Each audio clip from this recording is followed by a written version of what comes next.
Planejar uma viagem não é algo muito fácil, afinal são muitos detalhes, como por exemplo escolher o destino, o roteiro de visitas, hotéis, pensar nas passagens, claro. E pior é quando a viagem é internacional. Documentação como passaporte, visto, pode ser tudo muito complicado. Quando tem crianças no passeio, tem muita gente que se perde com o que realmente é necessário. Para tratar do assunto, nós convidamos a Sueli Burraten, agente de viagens, que vai ajudar a esclarecer tudo o que é preciso para viajar com calma e tranquilidade. Sueli, obrigado pela presença, um bom dia. Começamos pelo planejamento. Esse planejamento ele deve ser antecipado, mas com que antecedência? Olha, normalmente as pessoas se preocupam quando vão fazer uma viagem internacional com no mínimo 6 meses de antecedência, porque é necessário fazer o passaporte, que hoje é um complicador para nós, e depois fazermos o visto, em alguns locais que necessitam do visto. Por que o passaporte é um complicador? Depois que foi feito esse novo passaporte que o Brasil lançou com mais códigos de segurança, a gente está tendo muito problema na entrega desse material para as polícias federais.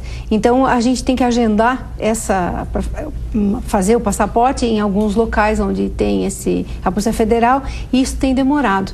Então, hoje, para mim conseguir fazer o meu passaporte, eu levo mais de um mês. Quanto antes, melhor, então. Quanto antes, melhor. A questão dos Estados Unidos, por exemplo, né, que é um dos destinos mais procurados, e recentemente o presidente Barack Obama baixou algumas determinações em relação a alguns países, incluindo o Brasil.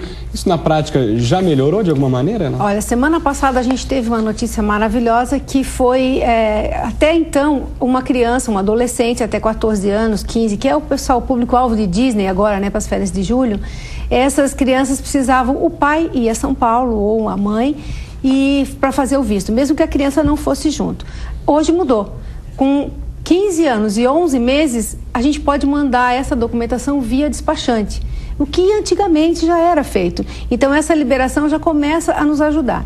E outra notícia que a gente teve agora também na semana passada é que lá nos Estados Unidos já vai estar sendo liberado digitalizado, o passaporte digitalizado, a autorização para vir para o Brasil.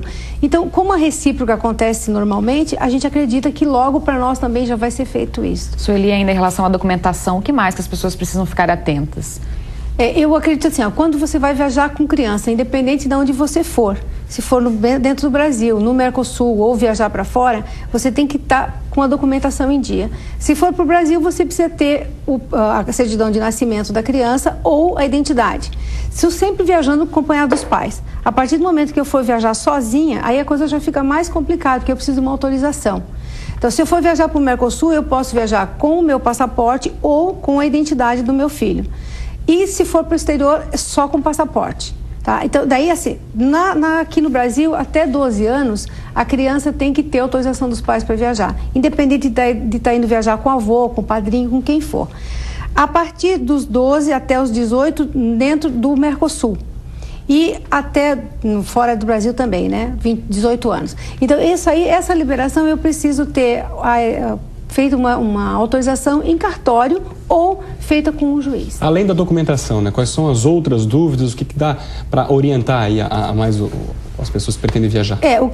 Hoje em dia a gente se preocupa muito com bagagem também, né? A gente tem acontecido muito problema de extravio de bagagem, então a gente sempre pede para que a pessoa que for viajar, que não leve os seus pertences de valores maior não despache na bagagem, que leve consigo um computador, joias. Normalmente nem se leva joias quando vai viajar, mas se tiver alguma festa, alguma coisa lá fora que seja necessário, que então cuide e que leve isso consigo na sua mala de mão. E as compras pela internet têm dado muito trabalho, muita dor de cabeça para os agentes depois que tem que consertar algum erro? O problema é o seguinte, quando você está trabalhando, conversando com um agente, que você sabe o endereço dele, que você conhece a procedência, quando qualquer problema que você tem em relação à sua viagem, você vai retornar e vai voltar e ele vai te ajudar a resolver. Se você comprar via internet ou via Maria do Turismo, que a gente chama, vai ter o problema de que você não vai ter alguém para te ajudar. Então, a gente tem contato com as companhias aéreas, né? Os agentes de viagem que são associados à BAV, que são associados que têm associações. Esses agentes de viagem, ele vai te dar uma segurança quando você estiver retornando ou mesmo quando você estiver lá. viajando. Procurar saber com quem está comprando, né? Exatamente, acho que esse é o ponto, né? Pela internet eu tenho desconto, consigo comprar mais barato. O problema não é a maneira como você vai comprar, mas de quem você vai comprar, se informar. Esse é o segredo. Tem um ditado que diz, né, que o barato às vezes sai caro. Então, normalmente, isso no nosso mercado... E como está mexendo com o sonho, às vezes, de uma pessoa, tem que cuidar muito, né? Outra coisa que eu sempre falo, quando eu comento com as pessoas que vão viajar, relaxa. Aproveita o que dá para aproveitar, não se preocupe com os custos. Depois, volta e paga. Ok, Sueli, muito obrigada pela participação. Bom dia. Prazer.